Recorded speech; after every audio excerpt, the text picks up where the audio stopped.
Yeah, it works. Okay, so let us breathe again. You know, sometimes we get a lot of information in. Wasn't that amazing? I love that we can we can tell ChatGPT, where did you get that information from? Oh, I've got a few more questions for ChatGPT. Oh, thank you so much. I appreciate that. And a big hand for that group. Like, look at Keisha. She's man in everything, woman in everything. All right, so let us breathe. How many people enjoyed lunch? Did you have lunch? Hands up if you had lunch. Hey, I teach, okay? Active learning, hands up if you had lunch. Was it good? Yes. Yes, good. All right, so we don't want to do too much work, we've just eaten, but we do want to open up our diaphragm, and we want to be able to be attentive, because usually what happens after we've eaten is we want to go to sleep, right? We tend to fall asleep because all the blood flow is going through the stomach, and we're digesting the food, so all of our energy goes there. So it's kind of hard to get the eyes open. So if you feel yourself feeling a little sleepy, don't feel free to walk around to the back, because I'm going to be walking, so I won't be falling asleep, right? So feel free to do that. So let's just take some deep breath and just stretch, mostly stretching for ourselves. So we're going to do on 5. We're going to go in. 1, 2, 3, 4, 5. Out. And we can breathe out through our mouth. I like breathing out through my mouth because I have a lot of energy, and it helps me to let out some of that energy. If you feel that you want to do through your nose, that's okay. Yogis do a lot of it through your nose as well. So you can choose either nose or mouth, whatever works for you. We're diverse here, okay? Right, we're gonna do a couple more of those, and we're gonna stretch, and then we're gonna sit, and then we're gonna, hopefully there's gonna be some blood flow to our brain, and we can start holding in for some of the information that's coming. All right, let's do one more.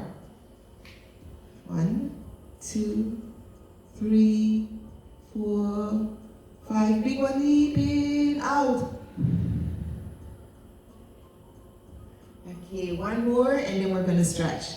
1, 2, 3, 4, 5. In, out. All right, let's wiggle our shoulders. Oh, that felt good. Oh, that's it? Did your neck crack? Mine did. Yeah. Okay, now we're going to do some stretches. Just stretch our ankles. Actually, we fall asleep, our feet fall asleep faster. Right? So, wiggling your ankles apparently does keep you awake. So remember that. Right? Yes. Our ankles hold a lot of things in. Just stretch to the other side. Next one. Oh, that feels good. In, up, overhead. Oh, that feels good. Wiggle it one more time, and we can sit. All right. Thank you for your attention. Now, I love people's attention. So that's why I wanted you to be awake. Because our topic is going to be very interesting. We're going to be talking about allyship and advocacy. Now, what does the word allyship means to you when you hear it? What comes to mind? I was going to do a word cloud, but we're so small. So shout it out. Come on, I want you to. Some of you haven't said much since you come in, so I want you to talk. Support. What else? Helper. Helper. What else? Team. All right.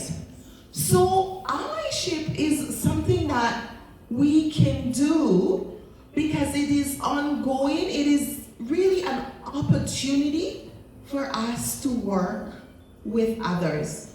It is not a one-time thing.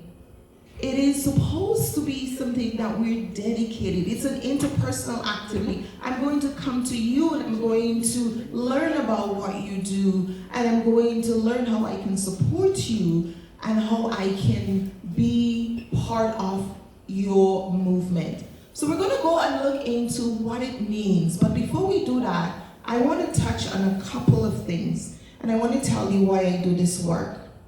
How many of you have heard of the social determinants of health? Okay, so the World Health Organization talked about the social determinants of health many years ago, because they were looking at the disparity between health of people who had and those who were marginalized in different countries. And it's really the non-medical factors that influence health outcomes. So we're looking at things like conditions in which people are born, they grow, they work, they live, and those are included as systems, the set of forces that shape the conditions of our life. These systems include economic policies, systems, agendas, social norms, social policies, and political systems. And I put this up there because I wanted you to be able to read it. So go ahead and read it and assimilate it. Because I'm going to do one more slide, and then we're going to go into the diagram, which is really the foundation of the work that I do and the reason why I do this work. All of us, it doesn't matter where you are in the world, whether you are male, female, you are transgender, or whatever you are in this world, as long as you're human, you are going to be affected by the social determinants of health. If you have a higher socioeconomic background, you tend to have a longer lifespan, healthier life, better choices.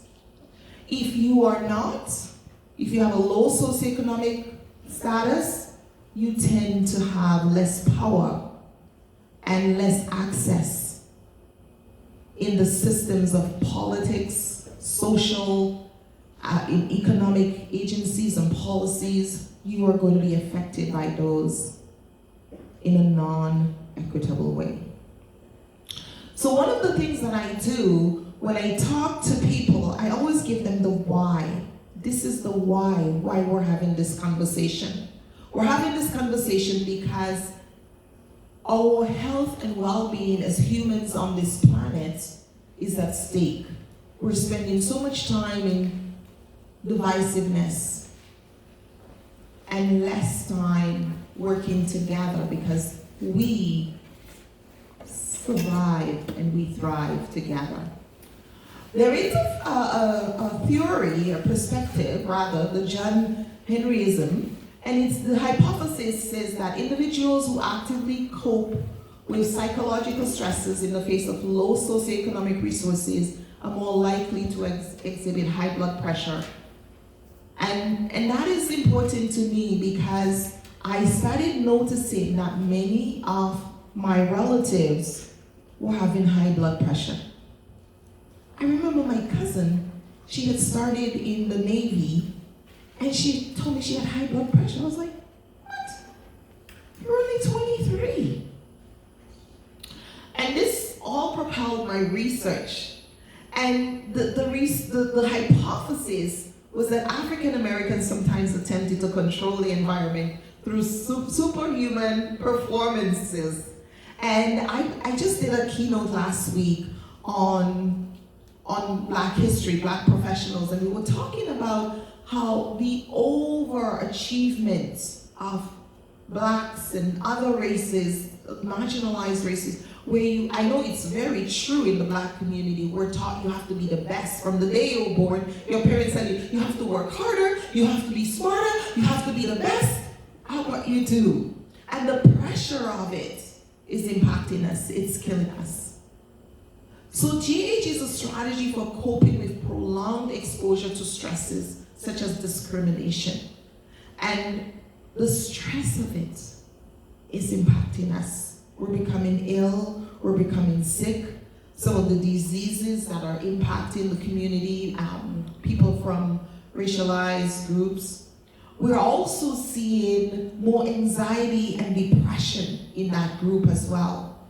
And the research is just disheartening. And as my work as a conflict analyst, this is how I got into this work. I was working with organizations. I've been doing corporate conflict management, facilitated discussion, mediation, training and development. And I always tend to get into these situations and their diversity-related conflicts are so brutal. When you see the consequences of racialized people versus that of non-racialized folks in the workplace, such huge disparities. It's heartbreaking. And so I started doing more work resolving diversity conflicts because nobody else was doing it. It just happened to be one of the things I end up doing because I'm the conflict expert in the field and I tend to wear and I have lived experience. And because of my understanding of systemic conflicts and conflict dynamics, I ended up doing more and more of this work.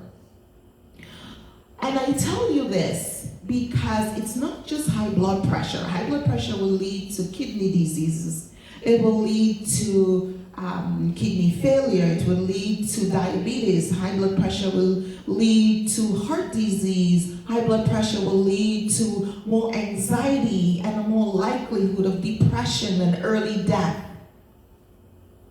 And this is why I do this work. This is my model. This is my life work. As I started to recognize people were coming into the organization and were struggling with these kinds of conflicts, and this covers all humans because I work with humans, I started to ask myself, is